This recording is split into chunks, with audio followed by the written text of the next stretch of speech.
Okay, so this is part two of my Lyme disease story. Okay, so I was just telling you about how I went to Mexico. Now, I had a friend who passed away shortly before I went, and um, I was being told I had lung cancer. If that didn't sting, it's like, what? But this was the doctor's mistake. They didn't know what they were doing. They couldn't explain my Lyme disease. And I had nodules in my lungs with water around my heart. And so they said, "Oh, you have lung cancer. We got to transport you tonight." Because I went in because I couldn't breathe.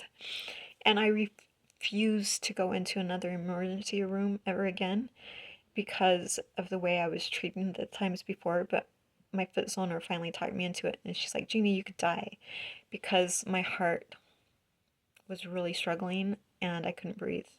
And it was so painful to try to breathe, to take a breath. I couldn't take a step because it was so painful. Like when you break your ribs, I've broken my sternum before, and you can't breathe and you can't take a step, but the pain was horrific. And for 3 days, I was stubborn and refused because I didn't want to go to the emergency room. But she talked me into it, so I went to one where they were actually nice to me. And they actually found, what do you know? Excess fluid around my heart. Jeez. What do you know? And they found nodules in my lungs. And so they said, "You have lung cancer. We've got to transport you down to Ogden Regional tonight." And I said, "No." And they were like, "What?" They're like, "You got to start chemotherapy tomorrow." And I was like, "No." Um, and they thought I was crazy, but it was like, I'm not doing chemotherapy. Even if I do have cancer, I'm not going to do that. But I knew it was all just my Lyme disease stuff. Um, but it was shocking still to hear you have cancer. And it's like, oh my gosh, what if I really do have cancer? I mean, I realized after it was my Lyme. I didn't really know at first. But, when medical doctors are saying you have lung cancer, you need chemotherapy, you might die, it's like that kind of gives you a jolt. And it was just so surreal. Like you go into this space where it's just, oh my God, am I gonna die? Oh my God, I have cancer? It's like the space of, I don't even know how to describe it other than it felt so surreal. I was in shock. It's like I couldn't wrap my head around it. Um, but then I was relieved to find out I didn't actually have it. And I didn't need to start chemo the next day, which I'm glad I listened to my intuition. But, um, but my kidneys were shutting down and I knew my heart was struggling. And so this friend had just passed away. Her name was Terry. And I'm gonna cry. So I had somebody else, one of my good friends came and sat with me. She drove over an hour 4 or 5 times a week to come sit with me because she was so mortified that my family wouldn't come and support me or help me. And so she would come and sit with me. And she would do my grocery shopping for me. She would clean for me. She would cook for me. She would bring me meals. And she knew that I had written out I had filled out a health care directive saying, if I start to shut down because of my Lyme, I refuse to go to the hospital and I want to die peacefully. Well, she was with me when I died, but that's another story. I'll get back to that. So my friend Terry, who had died, okay, so that's Terry. Julie was the one that came and sat with me, that was with me during my near-death experience. She had her son come over and give me a blessing because normally it takes 7 months, probably longer now, to get into this Dr. Calzada in Tijuana. I knew that my kidneys were shutting down. And she's like, "Gina, I'm going to have my son come give you a blessing." And he gave me a blessing. And I felt my friend Terry there. She was sitting right next to me.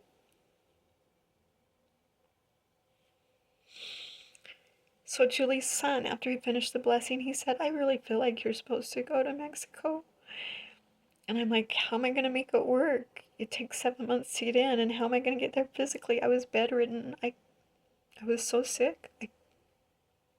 I couldn't get myself there. So he leaves, and Terry Spirit comes to me and said, Jeannie, you need to go to Mexico, and I will be with you every step of the way.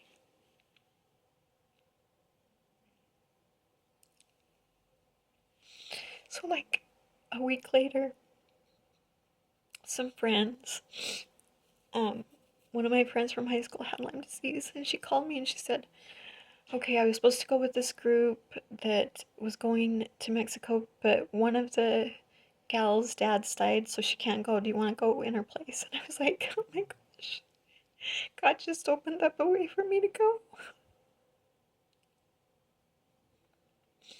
I'm sorry, I'm getting emotional. But this just shows God's hand in my life that I've needed so many times to keep going.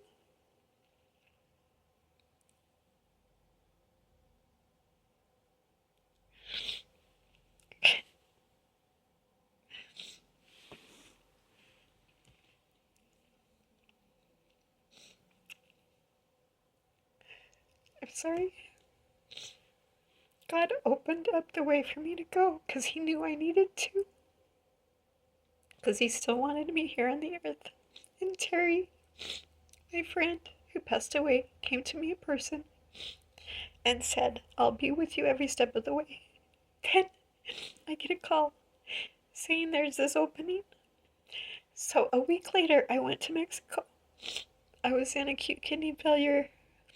My, and of course, I've never told this to my family because they wouldn't believe me.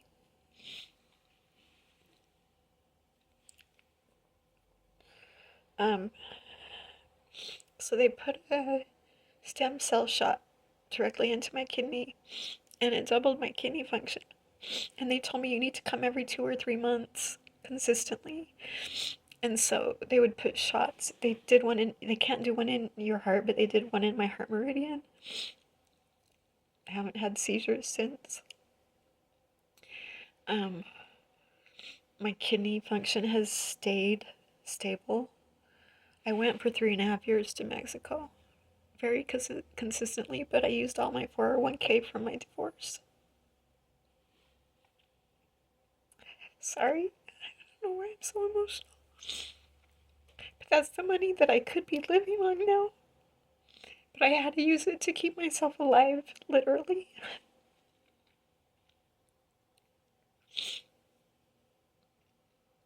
I cannot tell you what this clinic did for me.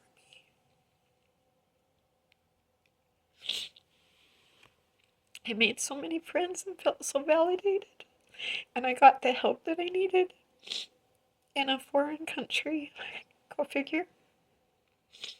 Well, let me tell you. So I get on the airplane. I have to have help. I'm in a wheelchair. I'm with a friend. She's pushing me in the wheelchair. The airport was so crowded. The gates before you board the plane, almost every seat was taken. But my friend went to the bathroom, and this nice woman walked up. And it's like, oh my gosh, who is this woman? I'm supposed to know her. And she said, can I sit in that seat next to you? And I said, oh, I'm so sorry. My friend's sitting there. She just went to the restroom. And she's like, oh, that's okay. And she was so sweet and walked away. And I felt so bad. Okay, so, but something said to me, you're supposed to know her. So they board me first because I'm in a wheelchair onto the plane. So I watch everybody else board on after me. I don't know, 150, 200 passengers. I don't know how many there were. So the seat next to me is open. Everybody else sits down. She's the last person. She comes up and she's like, oh, that's my seat.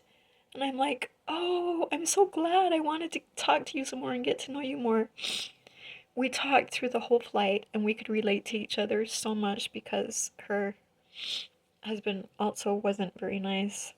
And we just related to each other and we hit it off, and it's like we were long lost friends and it was meant to be. And so when the airplane was landing, we both says, well, let's keep in touch. We want to keep in touch with each other. So I gave her my phone and I had her type her name and number into my phone. So she typed Terry and I went, oh my gosh, she spells her name the same way my friend Terry, who died, who told me to come and that she'd be with me every step of the way. That's how she spells her name. And then she typed Taylor. My friend's name that died was Terry Taylor. I started crying. And I had to tell my new friend sitting next to me on the airplane why. Because my friend who passed away told me I needed to come and she'd be with me every step of the way. And the lady that sat next to me's name was Terry Taylor. You can't make these things up. You can't make them up. So that was a very sacred experience to me. I knew I was supposed to go. I believed that the clinic kept me alive.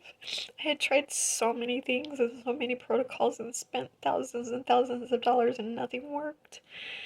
The stem cells helped the most out of anything, but you have to do it consistently. But I used all my 401k. So the last time I was there, I was telling God, okay, this is gonna be the last time I'm gonna be able to come because my money's all gone. I don't know what to do now.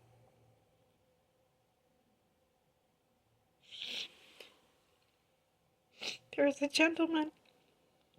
So usually people go for 5 days. And usually the first time I'd go, I'd have to lay down and I'd be so out of it. And I was so gaunt. And my feet were purple. And then by the 5th day, people would say, oh my gosh, Jeannie, your face is red. Or, oh my gosh, Jeannie, your feet aren't purple anymore. And I'd be sitting up and they'd be like, oh my gosh, you look like a completely different person. Well, there was this man there all week with his family. Come to find out, I think it was his cousin had Lyme disease, and now her daughter has it. His cousin actually passed away. So they're trying to do everything they can for the daughter, and they take her every month to get treated. And he was taking his dad along, and he was paying for everybody, as far as I know. But I was telling him my story because he asked me, because he could see that I weighed 83 pounds and that I was in a wheelchair and didn't function very well. So I told him, yeah, I told him my Lyme disease story. I need Kleenex. And on the last day, he said, I told him I'm not going to be able to come back though because I spent all my money.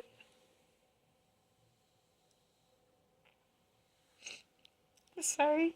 I'm just realizing the tender mercies that God has given me.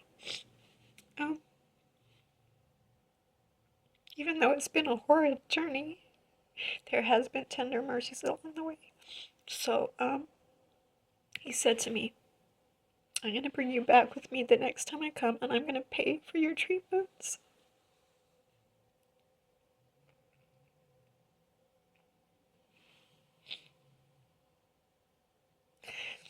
So he took me 3 or 4 times. And then he kind of quit going. But it really did help and I was doing better. I'm doing worse again. I'm in a flare-up and I'm worried there's mold affecting me, but I just has not been doing good and I need to get back, but I don't have the money to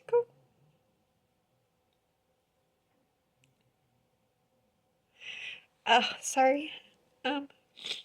So anyway,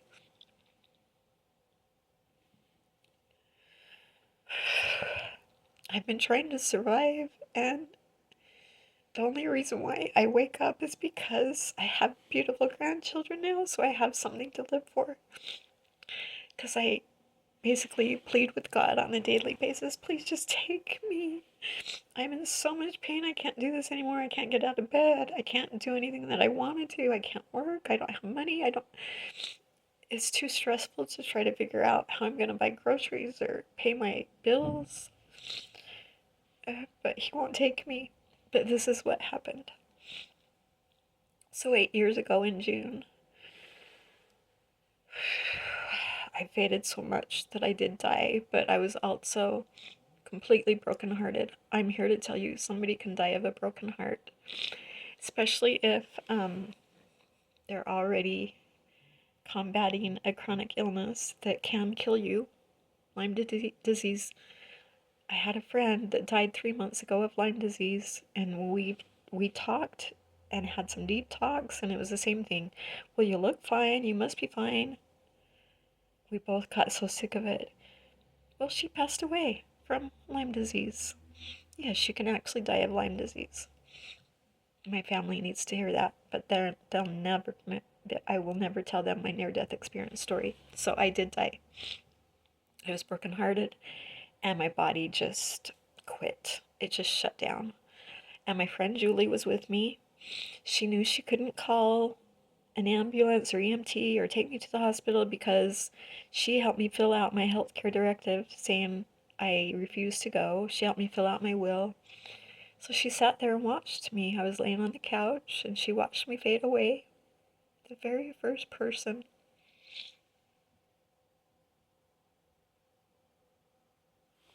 Okay, so people ask a lot about near-death experiences, like what happens, and I've been very leery to share mine up to this point because it's a sacred thing to me and I don't take it lightly.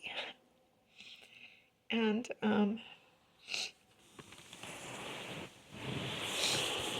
sorry, I just gotta move around a little bit. Sorry about that. I'm kind of struggling here. Okay, I'll just hold it there. So, what was I saying? Immediately, I felt both of my grandmothers on both sides of me. I don't know why I'm so emotional tonight. I'm sorry. I usually don't get emotional when I talk to people. I've been strong my whole life, but it all wants to come out. So I immediately felt both of my grandmothers on each side of me, pure love. And I saw their aura. I saw their forms. I knew it was them through my spiritual eye. I just knew it was them. I felt their spirits. And Christ was above me. And I slowly and gradually, I don't like this lighting. It's like I was levitating. And a lot of people will describe that they float above their bodies and they can see their bodies below. I didn't pay attention to that. I just felt myself gravitating. And the more I gravitated, the more bright things got. And everything was white. Everything became white and gold. Those were the colors I saw. So I came to this place where I knew it was the spirit world, where spirits would come after they passed away. I knew that's where I was. I'd been taught about the spirit world my whole life in my religion. So I knew I had died and I had gone to the spirit world. Christ was with me. I knew God was there. I felt nothing but pure love. If I've had people say, describe what it's like, you can't, in earthly words, you cannot describe what it's like to be in heaven. The only way I can describe it is pure love. I felt absolute, unconditional, complete, magnificently glorious, pure love like I had never felt on this earth, like no one can ever feel on this earth. But all the spirits were coming there, but I had 3 of my friends that passed away come to me. The very first person who came to me was my friend Julie's son, who had passed away a year before. And he had passed away in such a way that it concerned my friend, because she didn't know if he was with God or if he was okay, or if she'd get to see him again. So he came to me and he said, you need to tell my mom that I'm on the team. And he was so excited and he looked so happy, so peaceful. Given the fact that he died the way he did, it shows me that God is so merciful.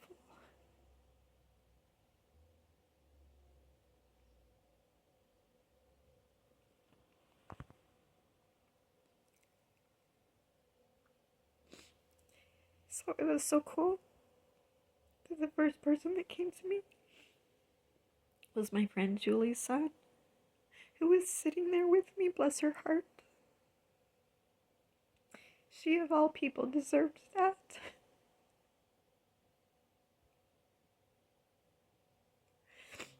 So he so excitedly tell my mom I'm on the team.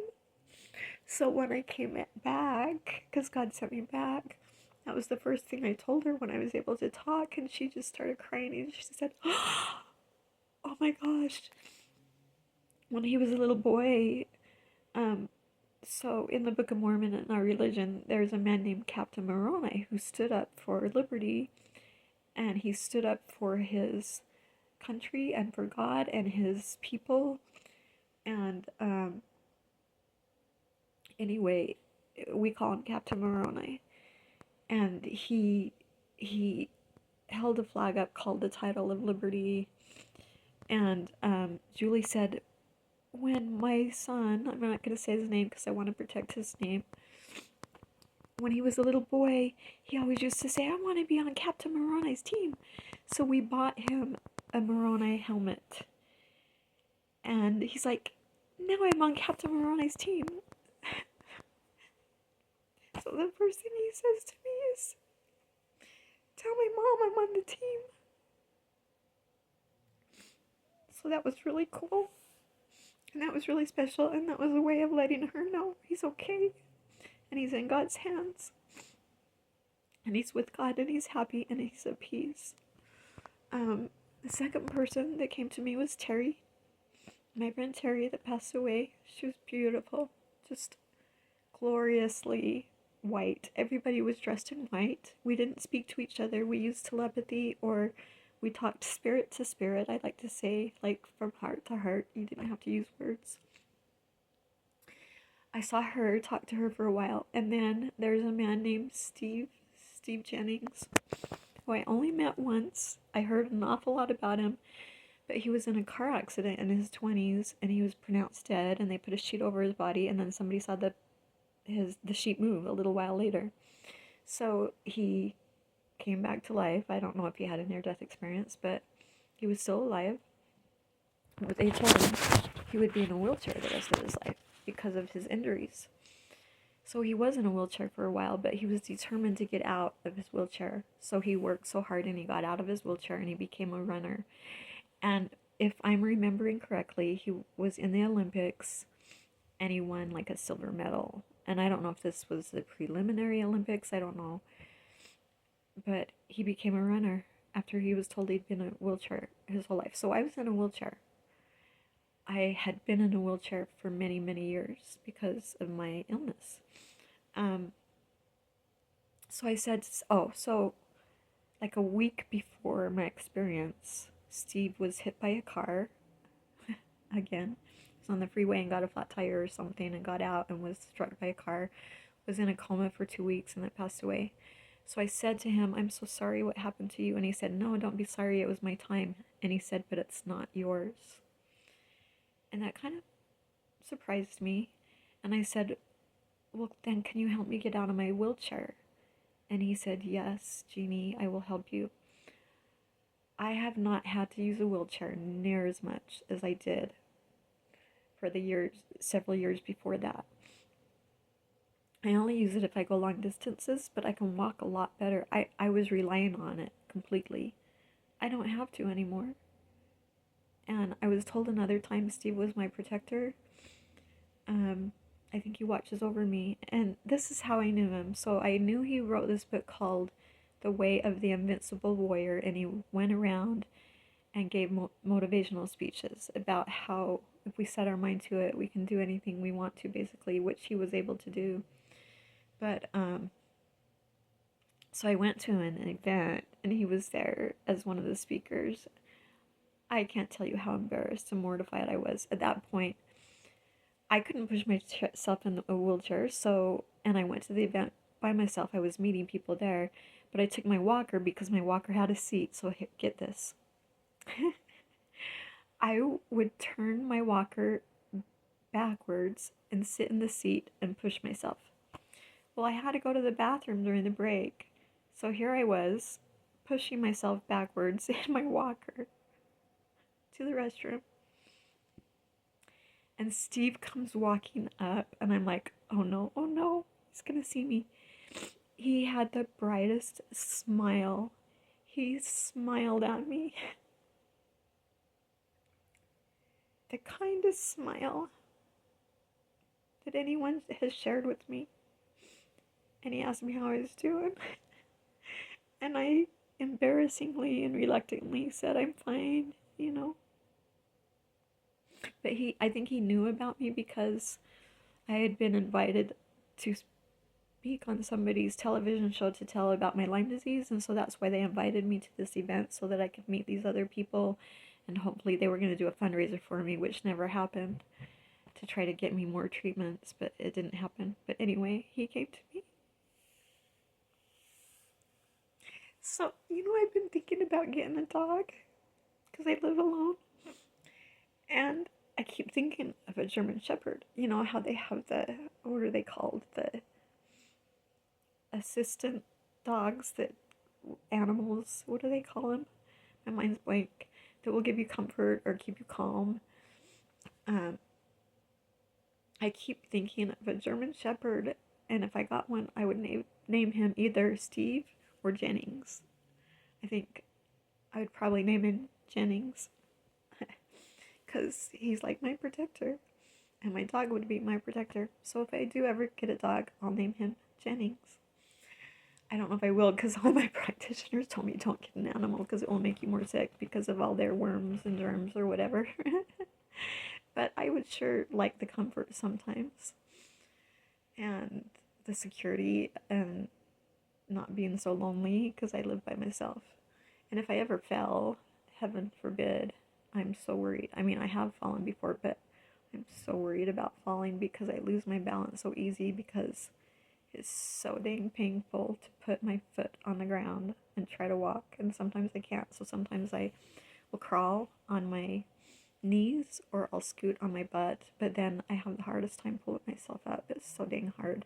The day in the life of a Lyme disease survivor, go figure. Anyway, so, oh my gosh, it's 27 minutes again already. I might have to do a part 3. So, okay, so those were the 3 visitors I got, which were all needed. And then I saw Cactus Jack, a friend here who was so kind to me. I went to a health retreat.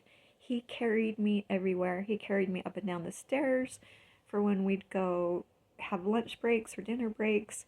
He carried me to the bathroom. He carried me to my bedroom. He was so kind. My husband was complete opposite. My husband was so cruel to me. Cactus Jack restored my faith in men. He was so kind. I wrote a song for him. But he was there. And it's like, what's he doing here? He's not dead. He's still alive. He's still on the other side. But I saw him leading a group of angels, and I'm like, wait a minute, what's going on? Why is he here leading a group of angels? What's that about? Well, when I came back, a couple weeks later, go figure, Cactus Jack invited me. He was doing a documentary, A Seat for Everyone. So basically talking about everyone has a seat at Christ's table. And he invited me to be the piano player for the choir of angels. And it was like, oh my gosh, this is what I saw. This is what I saw. It was so incredible, because I couldn't make sense of it at first, and then finally it made sense. It was so beautiful. And then Christ took me to a place in Mississippi where, I think I told you, I served an LDS mission there, and that's where I contracted Lyme. He took me to the beach. That was the only time I saw color, because the other time everything was a brilliant white and gold. Well, he took me to the beach, and everything was a vibrant blue and green, and the water was so blue, and he told me some very important things, and I can't remember them now. So I almost want to go back to Mississippi, to Gulfport Beach, and sit there so I can remember what Christ told me. I don't remember. And I'm hoping it will come back to me because obviously it was important. But then he also told me some things for my life. He showed me some things about my life to help make it sense. I've been married twice. I saw my 2 husbands running around me like little babies fighting over me because I was their trophy wife. They didn't give a damn about me, but I used to be pretty, and so I was their trophy wife. That's all they cared about. They were bickering like little 5-year-olds, having temper tantrums. And I was sitting there. It's like, Christ, why are you showing me this? This is so absurd and ridiculous. And a man walked up to Christ and stood next to him and pointed to me and said, "You are priceless, not a prize." And I pointed to the man and I said to Christ, "I want him. I want that one." That was a lesson to teach me to never let a man do that to me again. But I needed to learn to love myself first before I can ever let another man love me. And that's what I've been doing the last 8 years since my near-death experience. That's why I was sent back. And I will tell you that in a minute. But I was told some things, shown some things that explained things about my life. I was shown people who committed to supporting me in the pre-earth life before we came to earth. But I'm not going to say their names or who they are. But God showed that to me. And then Christ was coming. He was in another place. He was with me the whole time, but then he left, and I was just watching all these spirits running, and I knew they were running towards Christ, and they were running with great anticipation. I remember that phrase, great anticipation. I was like, I knew he was coming, and everybody was so filled with great anticipation and excitement. And I could feel him coming, and it almost felt to me like his second coming, like he was getting ready to come for his second coming. So they were all flocking towards him, but I knew I wasn't supposed to go towards him. So I just remember thinking to myself, but where am I supposed to go? Which direction, which way am I supposed to go? And I was told, you have to go back. And I just went, no, please don't send me back to that cruel world. I can't go back there. But immediately I was told, your son needs you. So my son at that time was serving an LDS mission, and he was scheduled to come back exactly 2 weeks later. So of course God and every angel knows a mother's heart. If a mother's heart is true, she'll do anything for her children.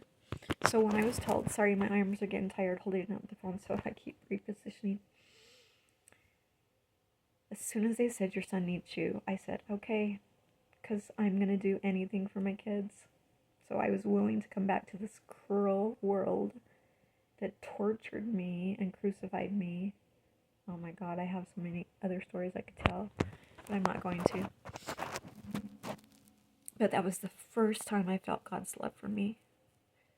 His pure love as his daughter. And he told me, Elder Holland just shared his near-death experience, and he said for 4 weeks he was in and out of both worlds. I'm sorry, I've cried so much I need a Kleenex. I apologize, but I gotta get the story out. So he said for 4 weeks he had 1 foot in one side and 1 foot in the earthly realm, and he continued to be instructed, and that's exactly what happened to me. For several weeks after, it's like I kept crossing back and forth to heaven. Oh, I was told it was called the holding space, because it was the space that held all of the spirits that came.